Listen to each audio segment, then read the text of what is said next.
Existen 7 pecados capitales y todos podemos ser tentados por ellos.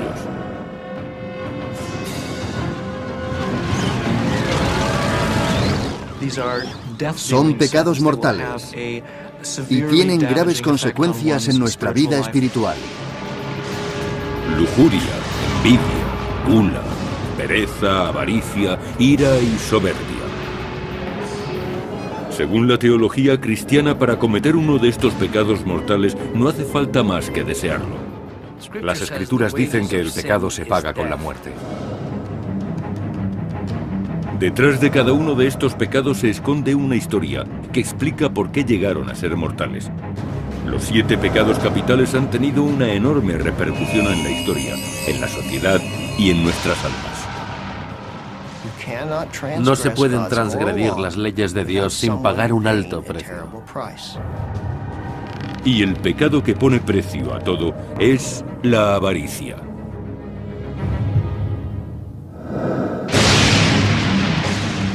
Los 7 pecados capitales son una importante concepción cristiana, aunque realmente no aparecen en la Biblia. Surgieron en los desiertos de Egipto, más de 300 años después de que fuera escrito el Nuevo Testamento.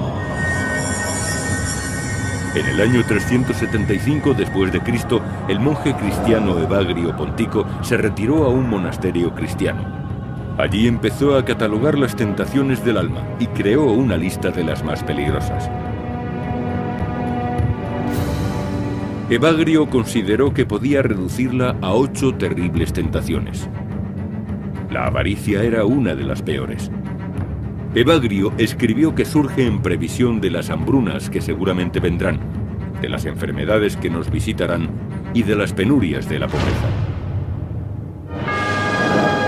Los 7 pecados capitales no serían codificados hasta el año 590 después de Cristo, cuando el Papa Gregorio el Grande estudió la lista de Evagrio y cambió las tentaciones por pecados mortales, reduciendo la lista a 7.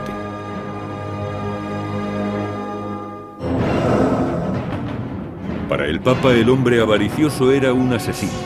Por ello escribió: quien se guarda para sí lo que podría socorrer al pobre, mata a los que podrían haber vivido de su riqueza. Avaricia, un deseo excesivo o insaciable de riqueza o posesiones. Este pecado tiene muchos nombres: codicia, avidez o rapacidad. Conduce a actividades prohibidas, como el acaparamiento, el engaño, la corrupción y el robo. Todas las personas son susceptibles de la avaricia en todos sus aspectos, tipos y manifestaciones. Los problemas surgen cuando nuestras posesiones nos controlan, en lugar de controlar nosotros a nuestras posesiones. Algunos de los primeros ejemplos del poder de la avaricia se encuentran en la Biblia, en el libro del Éxodo. Moisés bajó del monte Sinaí los 10 mandamientos de la ley de Dios y se los dio al pueblo judío. Esas leyes básicas servirían para guiar a los creyentes. Algunos eruditos de la religión opinan que el 10º mandamiento, no codiciarás los bienes ajenos, da una mayor perspectiva a las demás leyes de Dios. El último, que es la avaricia, no se refiere a una acción, sino a un estado de la mente. La avaricia es una disposición de la cual provienen los demás pecados.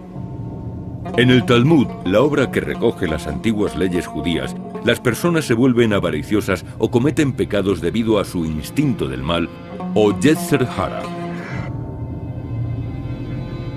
Para contrarrestar este instinto maligno hacia la avaricia y el egoísmo, el Talmud obliga a ayudar a los demás. En el judaísmo, todas las comunidades deben tener una especie de plato comunitario, que esencialmente es un fondo de caridad. Consiste en que los que más tienen deben dar y ayudar a los que no tienen nada. El judaísmo no se ocupa tanto del pecado individual como el cristianismo.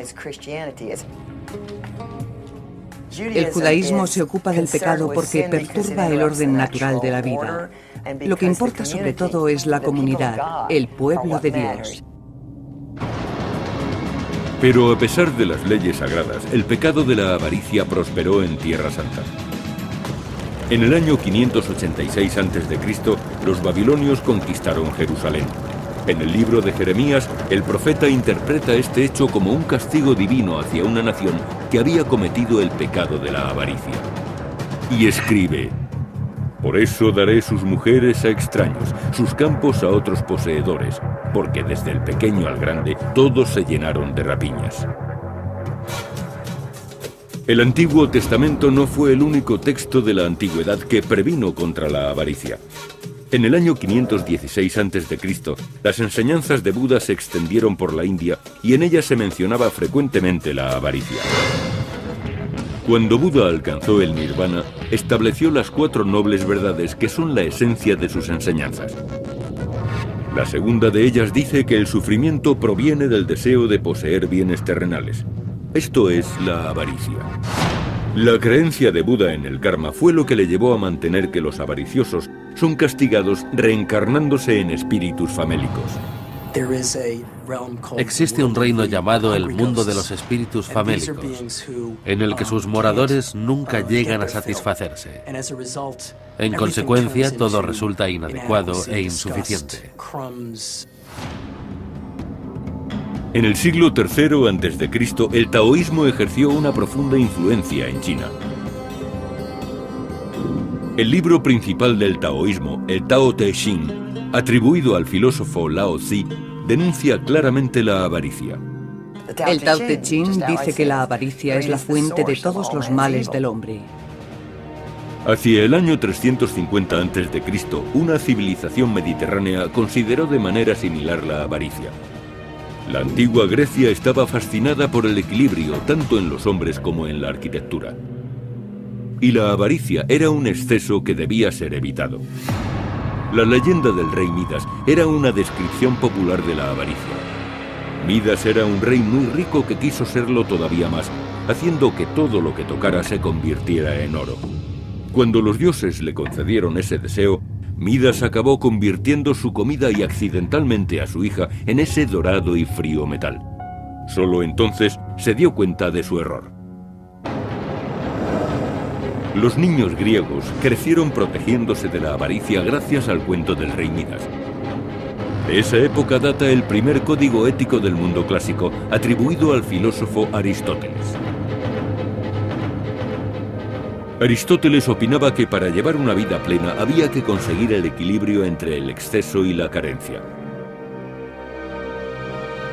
Promulgó el concepto que él llamó liberalidad, la virtud de dar a cada uno tanto como merece, pero cada virtud tiene su oponente. Si te cuesta dar a los demás, según Aristóteles eres avaricioso, es decir, miserable. Aristóteles vio la avaricia por todas partes y escribió: la avaricia de la humanidad es insaciable. En el año 27 a.C., la gloria de Grecia había quedado eclipsada por el poder de Roma. Roma era dueña de gran parte del mundo, pero muchos temieron que su espíritu estuviera corrompido por el éxito. El escritor romano Horacio criticó la decadencia que le rodeaba y la plasmó en una lista con 7 vicios: avaricia, gusto por las alabanzas, envidia, ira, pereza, glotonería y lujuria. Una premonición de los 7 pecados capitales con la avaricia al frente.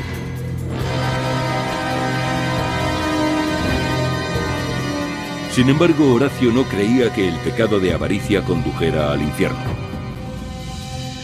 No obstante, su castigo consistía en no satisfacer nunca el ansia. Horacio resumió la maldición de la avaricia diciendo: cuanto más se tiene, más se quiere.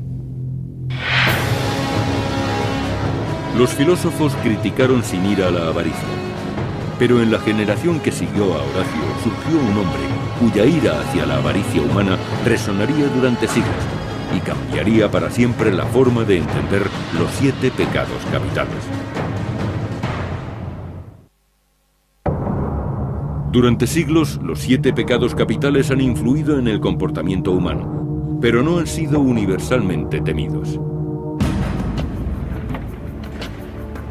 La avaricia fue tolerada e incluso celebrada en los primeros días del Imperio Romano. Más adelante, hacia el año 30 después de Cristo, en Galilea, un maestro judío predicaría contra el pecado con palabras que poseían una extraña y poderosa autoridad. Jesús de Nazaret dijo: «Guardaos de toda avaricia, porque aunque se tenga mucho, no está la vida en la hacienda». Y resumió la avaricia diciendo: ¿qué ganará un hombre si posee todo el oro del mundo, pero pierde su alma?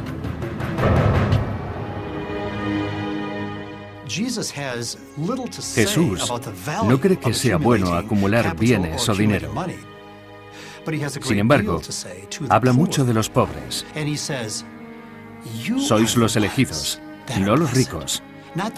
Realmente parece lo contrario de lo que ocurre. Pero Jesús no pensaba así.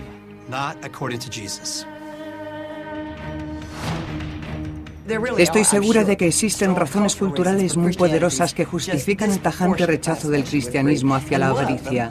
Una de ellas, creo, es que el dinero y el mercado surgieron al mismo tiempo. En aquella época el Imperio Romano contaba con el puerto de Ostia, que era el foco principal del comercio internacional. Cargamentos de víveres, vino, sal y otras mercancías llegaban a Roma desde diferentes provincias. Parecía que cuanto más tenían los romanos, más querían. Las consecuencias fueron los impuestos. Los romanos hacían las cosas de una forma muy curiosa.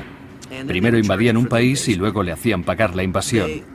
Ellos nunca recaudaban los impuestos a no ser que hubiera una revuelta. Para cobrarlos utilizaban a las gentes del lugar. Hay que tener en cuenta que las personas que cobraban los impuestos ganaban dinero poniendo un recargo. Era la única forma que tenían de conseguir beneficios, cobrando más. Así acabaron amasando grandes fortunas, aprovechándose de los pobres y de los débiles. Jesús condenó a los recaudadores porque se aprovechaban de sus propios hermanos y hermanas. Además, entregaban el dinero a un gobierno extranjero. Pero Jesús dirigió principalmente su ira contra los vendedores y cambistas del templo de Jerusalén, que se dedicaban a cambiar la moneda local por dinero romano, que los judíos gastaban en comprar animales para los sacrificios. Por este servicio cobraban cierta cantidad. Eran los equivalentes a los que hoy revenden entradas para espectáculos. Cobraban mucho más por el animal que llevaban al templo que si se compraba en otro lugar. Era su forma de ganar dinero. Jesús dijo que habían convertido su casa en una cueva de ladrones. No solo hacían negocios, sino que eran abusivos. El pecado de la avaricia tuvo mucho que ver en la muerte de Jesús. Fue traicionado por su apóstol Judas, quien lo entregó a las autoridades a cambio de dinero. 30 monedas de plata no eran una gran cantidad. Y si Judas vendió a Jesús por ese dinero, demuestra lo que estamos dispuestos a hacer en un apuro. Cuando Jesús fue crucificado entre 26 y 36 años después de su nacimiento, aquel que lo traicionó quizás se sintiera satisfecho. Pero sus seguidores siguieron combatiendo el pecado de la avaricia. Muchos creen que Jesús dijo: el dinero es la causa de todos los males. Pero la cita proviene de los Evangelios, de la primera carta a Timoteo del apóstol San Pablo. Esta famosa frase, escrita en griego, ha sido frecuentemente mal traducida. Lo que realmente dijo San Pablo es que el amor al dinero es el origen de todos los males. El dinero en sí no es malo, pero el amor obsesivo por el dinero es el origen de todos los males. La avaricia nos aleja de nuestros semejantes. La sentencia de San Pablo fue traducida así al latín: Radix omnium molarum avaritiam est. La raíz de todos los males es la avaricia.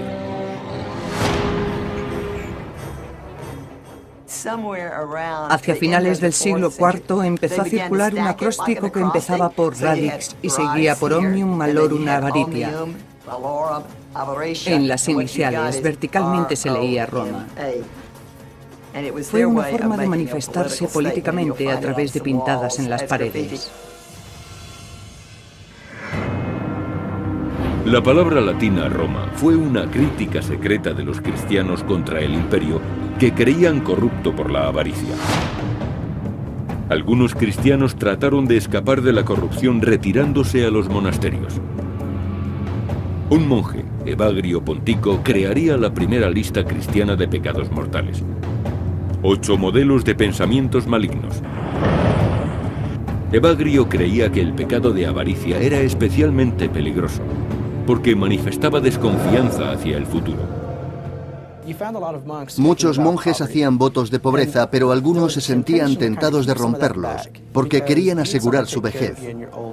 Pero el problema de la avaricia es que siempre se quiere más y más.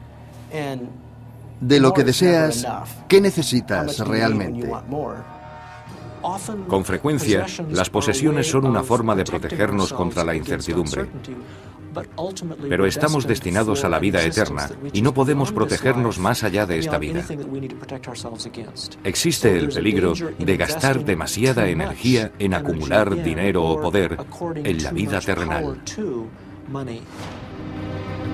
La lista de malos pensamientos de Evagrio no fue conocida por muchos además del clero. Pero en el año 400 después de Cristo, uno de sus contemporáneos, Prudencio, un letrado convertido al ascetismo, tomó una lista similar de pecados y escribió un libro épico, La Psicomaquia o Guerra del Alma. Es una alegoría del conflicto entre la virtud y el vicio que se libra en todos nosotros. La psicomaquia modeló el pensamiento cristiano casi durante 1000 años. Prudencio convirtió los vicios y virtudes en personajes dramáticos que hablaban y sentían. Prudencio fue un genio.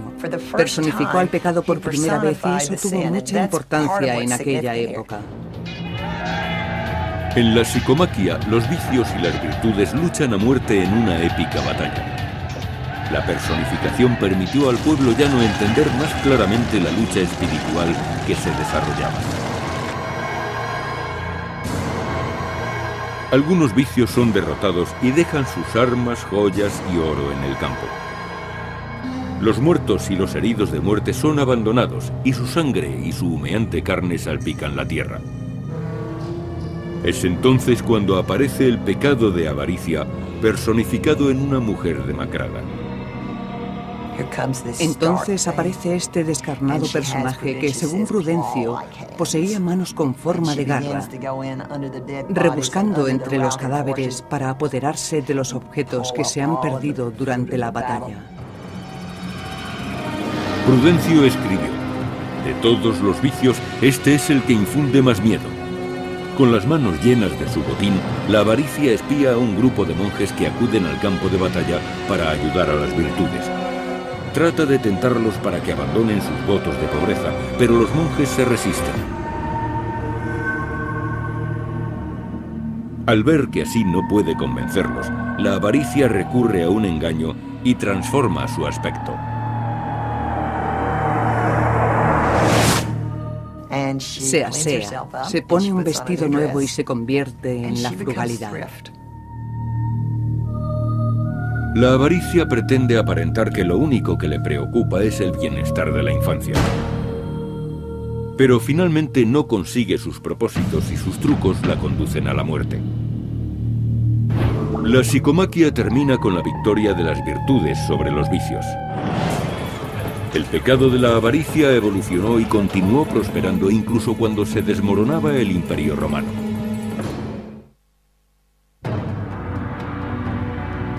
Durante siglos, el Imperio Romano había aceptado los 7 pecados capitales, tratando de ignorar sus consecuencias. Pero hacia el año 500 después de Cristo, la situación se volvió insostenible. Roma, la ciudad que en tiempos fue rica, se asfixiaba bajo el peso de sus deudas. La avaricia y otros pecados habían contribuido a desmoronar uno de los más poderosos imperios de la historia.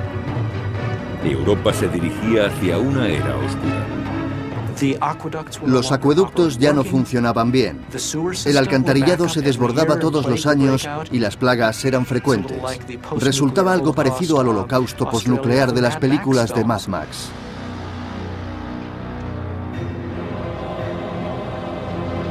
En el año 590 después de Cristo, solo la Iglesia mantenía unida a la sociedad occidental.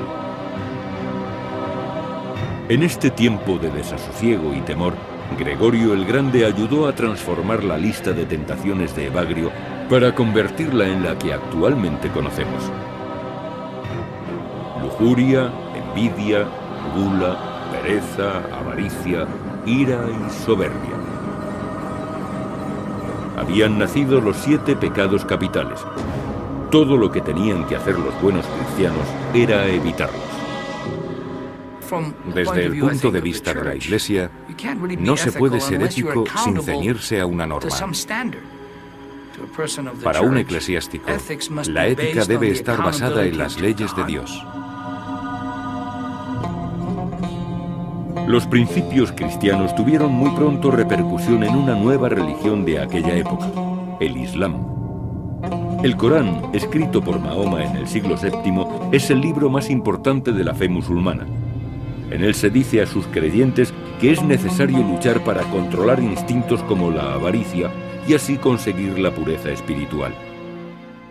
Existe una metáfora en la tradición islámica en la que los avariciosos andan inclinados por el peso que llevan.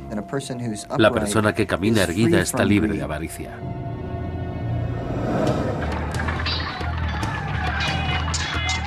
Musulmanes y cristianos combatieron entre sí en la Edad Media, especialmente por el dominio de Oriente Próximo. Las cruzadas fueron organizadas con palabras santas, pero la avaricia los acompañó durante todas sus campañas. En un tiempo en que la riqueza consistía en poseer terrenos, conquistar Tierra Santa era una oportunidad para hacerse rico. Quizá el más famoso de los cruzados, Ricardo Corazón de León, encontró la muerte debido a la avaricia. En el año 1199, Ricardo asaltó un castillo francés en busca de tesoros. Envió a su ejército para asediarlo, pero Ricardo fue herido en el cuello a causa de una flecha. Murió de gangrena, pero el verdadero motivo de su muerte fue su avaricia. Eran muchos los castigos por la avaricia. En 1306, los ingleses atacaron a los rebeldes escoceses del castillo de Kildrum y sobornaron a un herrero de nombre Osbar.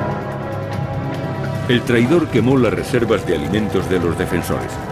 Los ingleses se apoderaron del castillo y Osbar pidió su recompensa: tanto oro como pudiera llevarse. Los ingleses se pusieron furiosos por su avaricia y fundieron el oro que luego echaron en su garganta. Esta terrible muerte tuvo repercusión en su época. Como refleja la obra maestra de Dante Alighieri, la Divina Comedia, en la que aparecen increíbles castigos para los pecadores. Nuestra visión del infierno no proviene de las Escrituras, sino de Dante. La narración comienza con una visión en la que Dante se encuentra con el escritor romano Virgilio, que le guía a través del infierno. Allí, Dante conoce el destino que aguarda a los pecadores. En el cuarto círculo del infierno, Dante encuentra a los avariciosos, que van dando tumbos eternamente cargados con enormes pesos, tan grandes como el oro que ansiaron conseguir en vida. Dante los califica de poco generosos y menos austeros. Acumulaban dinero para despilfarrarlo. Esos pecadores son las dos caras de la misma moneda, las dos incapaces de conservar su dinero. Dante y Virgilio siguen descendiendo hasta llegar al círculo octavo del infierno. Allí encuentran a los clérigos que han cometido el pecado de avaricia vendiendo indulgencias. Las indulgencias eran esencialmente títulos de perdón del Papa. Un pecador podía comprar una indulgencia para acortar o evitar el castigo después de la muerte. La avaricia era una práctica aceptada por la Iglesia.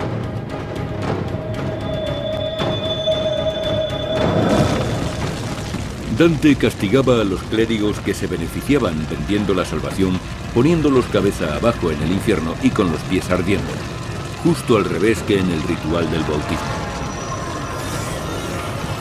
Dante y Virgilio visitaron también el purgatorio, un lugar de tormento donde se expían los pecados.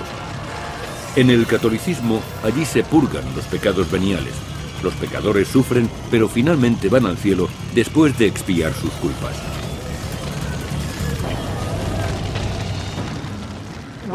Cuando llega al purgatorio, lo primero que ve son los castigados por su avaricia. Están tumbados, boca abajo, con la cara en el polvo recitando el Salmo 119. Pegada al polvo está mi alma. Sus caras están metidas en el estiércol y no pueden levantar la vista para poder ver la montaña situada encima del purgatorio, que es el lugar donde se encuentra Dios. Eso es lo que Dante dijo del castigo por el pecado de avaricia.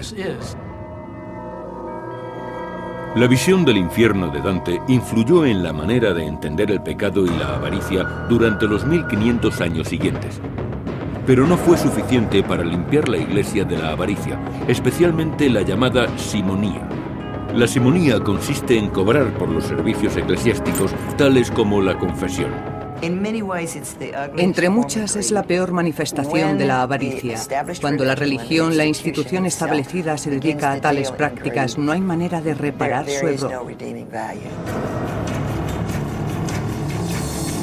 Durante la Edad Media se desarrolló la creencia de que la razón por la que los justos cometían alguno de los 7 pecados capitales era que habían sido poseídos por demonios.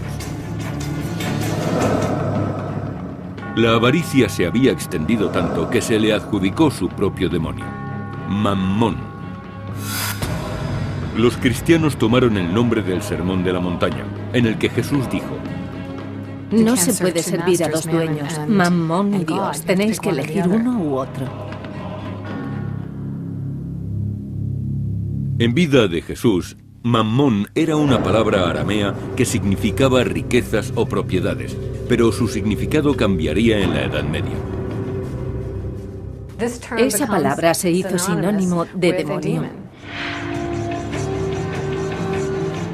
En la demonología, Mammón se convertía en demonio según el cristianismo. Un demonio salido del infierno, la avaricia, el enemigo de la caridad y destructor de la paz.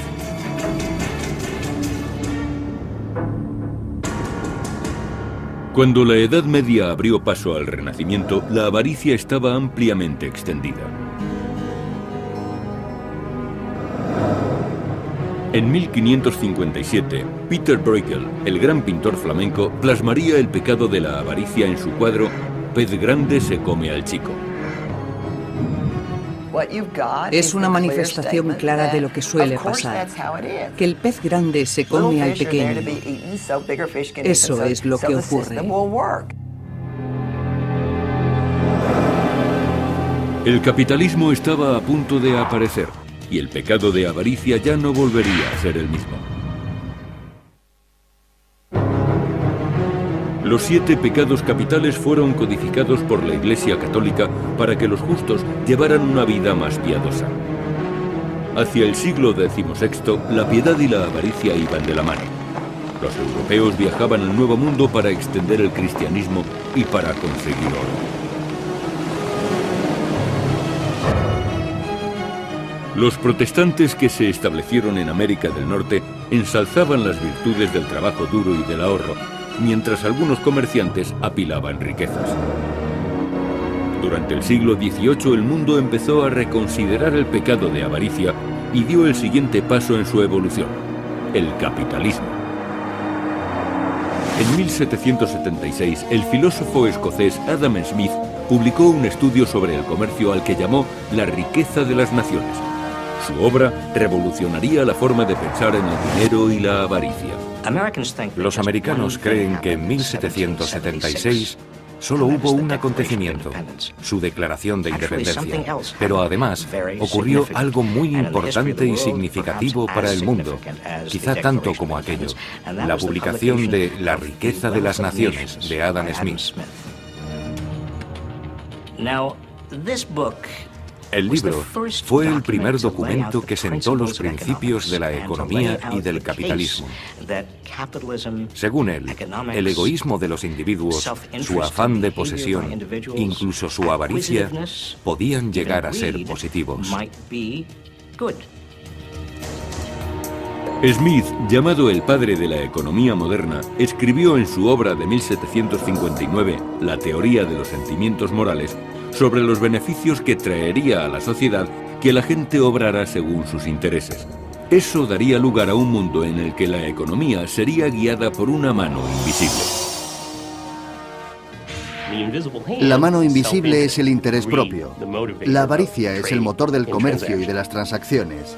Cambiamos algo que valoramos menos por algo que valoramos más. Adam Smith afirmaba que si millones de personas egoístas que solo pensaran en ellos mismos se dedicaban a comprar, revitalizarían el mercado y una mano invisible haría que todo funcionara a la perfección. Smith apoyó su opinión sobre la avaricia en su obra La riqueza de las naciones. En ella afirmaba que en la búsqueda del beneficio propio, el ser humano se guiaba por el egoísmo y la avaricia. Lo importante es que en economía la avaricia se considera algo natural.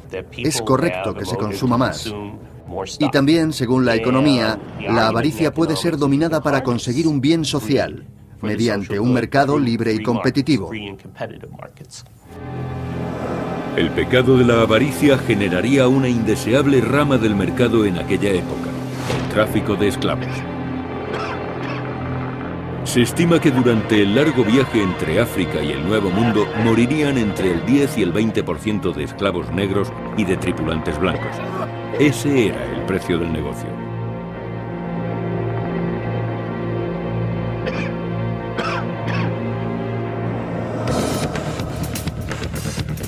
Hacia principios del siglo XIX, la revolución industrial originó otro cambio en la forma de entender la avaricia. El esclavismo agrícola desapareció con la Guerra de Secesión, pero una nueva clase de pobres sería explotada bajo terribles condiciones en las industrias metropolitanas. Hacia finales del siglo XIX, Estados Unidos se convirtió en la nación más próspera del planeta. Eso hizo que surgiera un avaricioso grupo de especuladores que fueron conocidos como barones del robo. Este grupo de banqueros y empresarios amasaron inmensas fortunas con prácticas empresariales poco éticas y muy competitivas. Los barones del robo tenían sus propios ferrocarriles y bancos y controlaban una gran parte de América. Tenían tanto poder que las libertades se vieron en peligro. Uno de los más famosos entre aquellos hombres fue Jay Gould. Este financiero y ferroviario sin escrúpulos de Nueva York sucumbió ante la avaricia en 1869, cuando ideó un brillante plan para manipular el mercado de materias primas. En primer lugar, consiguió que el gobierno del presidente Ulysses S. Grant suspendiera la venta de oro. Al mismo tiempo, Gould compraba secretamente enormes cantidades de este metal para dominar el mercado. El precio del oro subió, se disparó, repercutió en el mercado de materias primas y sobre todo en el del trigo. Gould quería que como consecuencia de la subida del precio del trigo, los agricultores del oeste tuvieran que enviar más cereal al este en los trenes que le pertenecían. Gould lo controlaba todo, el trigo, los trenes y el oro. Desgraciadamente para Gould, el presidente Grant se enteró de sus planes y dio orden de vender inmediatamente $4 millones en oro, bajando inmediatamente los abultados precios. Los planes de Gould saltaron en pedazos. Sus buenas relaciones con el avaricioso político William Boss Tweed impidieron que fuera encarcelado. El pecado de avaricia no pareció afectar a Gould en vida. Cuando murió, su fortuna fue estimada en $72 millones, unos 1.600 millones de dólares actuales. El capitalismo siempre ha llevado las semillas del exceso y siempre se ha valido de personas ambiciosas, egoístas y avariciosas. Pero la edad dorada de los barones del robo no perduraría. Theodore Roosevelt y el Tribunal Supremo aprobaron leyes contra el monopolio, contra los individuos que el presidente denominó malhechores de la gran riqueza. Queremos un sistema capitalista, pero no concentrado en pocas personas. Las primeras décadas del siglo XX fueron progresistas.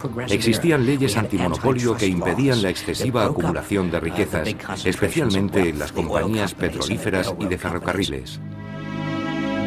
En 1911, el Tribunal Supremo ordenó al millonario Rockefeller que fraccionara la Standard Oil Company, un monopolio que controlaba el 70% de las refinerías americanas. La Standard se dividió en 34 compañías independientes. Las acciones de estas empresas subieron de precio rápidamente, y como Rockefeller tenía acciones en todas ellas, su riqueza personal se triplicó y se convirtió en el hombre más rico del mundo. El momento marcaría un cambio en la evolución del pecado de avaricia. A la vez que Estados Unidos crecía durante el siglo XX, el concepto de la avaricia cambiaría para siempre. La consideración de los 7 pecados capitales ha evolucionado a través de la historia, pero ningún pecado ha cambiado tanto como el de la avaricia. El siglo XX se convertiría en el siglo de la avaricia, pero estaría sembrado de contratiempos. La caída de la bolsa del 29 de octubre de 1929 originaría la Gran Depresión. Una de las principales causas fue la mala regulación del sistema bancario, que permitía que unos pocos ambiciosos consiguieran unos tremendos beneficios a costa de los demás. Creo que se juega a la bolsa por avaricia, por interés propio. Hay personas que tratan de conseguir una gran fortuna a partir de poco dinero. No hay más que esperar la oportunidad. Pero cuando el mercado de valores se derrumbó, arrastró a toda la economía con él. El pecado de avaricia casi arruinó Estados Unidos. Una de las consecuencias fue el temor a las grandes empresas, seguida de una ola de reformas económicas y sociales. La bolsa experimentaría altibajos durante los siguientes 50 años. En los años 80, los americanos tendrían la suficiente confianza para acercarse nuevamente al pecado de avaricia. Durante los años 80, 90 y quizá también en el siglo XXI, hemos admirado no solamente a las personas ambiciosas y los empresarios de éxito, sino a los nuevos ricos que controlan grandes sectores del mercado y han reunido grandes cantidades de dinero. Los 80 fueron llamados los años de la avaricia. Estados Unidos estuvo en vanguardia con la política económica de laissez-faire de Ronald Reagan para reducir impuestos, gastos sociales y las normativas empresariales. La avaricia puede minar la política. Las empresas ricas consiguen beneficios en forma de subsidios, asistencias empresariales, reducciones de impuestos, etc. Puede que la película Wall Street de 1989 reflejara este sentimiento cuando Gordon Gekko, interpretado por Michael Douglas, dijo: "La avaricia es buena". Los americanos parecieron estar de acuerdo. En la actualidad, el 50% son poseedores de acciones. Algún día seremos ricos e invertiremos en acciones, pero hay millones de personas que tratan a la vez de obtener beneficios en el mercado y no lo consiguen, porque ellos son el mercado. Las escrituras dicen que la avaricia es pecado, pero algunos científicos opinan que es algo natural, no una tentación del demonio, sino una manifestación neurológica. Cualquiera de nuestras acciones se basa en la actividad neuronal del cerebro. Las imágenes por resonancia magnética nos muestran qué es lo que ocurre cuando el cerebro humano se vuelve avaricioso. Es muy conocido lo que ocurre cuando queremos mucho de algo. En el momento que deseamos una cosa, producimos una sustancia llamada dopamina, un neurotransmisor que nos hace sentir bien. Los animales aprietan palancas para aumentar sus dosis de dopamina, tanto que incluso llegan a morir si no dejan de presionar la palanca. ¿Por qué no aprietas Start? Vale. Cuanto más grande es el globo, más dinero gano. Exacto. En este ensayo de comportamiento de riesgo, los participantes inflan un globo generado por ordenador. Cuanto más hinchado está, más dinero ganan. Pero si son demasiado ambiciosos, el globo estalla y lo pierden todo. La cuestión no es ser o no avaricioso. La cuestión es saber hasta dónde llega la avaricia, si podremos dominarla y si sabremos ponerla a nuestro favor. Para saber cómo influye la avaricia en las negociaciones empresariales, el Dr. Gary Bolton, economista de la Universidad de Penn State, utiliza una prueba fascinante llamada el juego definitivo. El juego consiste en dos regateadores que tratan de ponerse de acuerdo sobre cómo repartirse $20. Uno puede proponer que el otro se quede con 5 y él con 15. El primero puede aceptar o rechazar la oferta. Si la acepta, se reparten 5 y $15 respectivamente. Y si la rechaza, se queda sin nada. Ese es el juego y esas son las reglas. No hay más segundas vueltas. Casi la mitad de los que hacen las ofertas están dominados por la avaricia y proponen una cantidad mínima. Y alrededor del mismo porcentaje de oponentes aceptan una oferta muy pequeña con tal de conseguir dinero. Puede que los dos sean ambiciosos, aunque algunos lo sean menos. Pero un 10% tiene otras ambiciones e insiste en un 50%. Prefieren terminar sin nada antes que aceptar lo que consideran una proposición injusta. Creo que cada uno debería conseguir la misma cantidad. Este grupo parece rechazar de antemano el pecado de avaricia, pero ¿renuncian realmente a ella? ¿O se trata tan solo de una cuestión de definición? Puede que la definición tradicional de avaricia por los bienes materiales necesite ser ampliada. La gente quiere obtener, además de cosas materiales, cierta consideración social y ser tratados adecuadamente. Se desean muchas cosas a la vez. Desear algo. Esa es la chispa que hace saltar el demonio o nuestro ADN para que aparezca la avaricia. Creo que la ambición es algo que todos compartimos y, por tanto, forma parte de nuestra constitución biológica. Si la ciencia demuestra que la avaricia está en nuestro ADN, ¿significaría que no podemos controlarla? El Papa Gregorio y el monje Evagrio dijeron que la envidia es el mismo demonio. Los varones del robo y los iconos de Hollywood opinan que la avaricia es buena. ¿Quién tiene razón? Sin importar la respuesta, hay algo que es cierto. Así es la avaricia y nadie podrá derrotarla.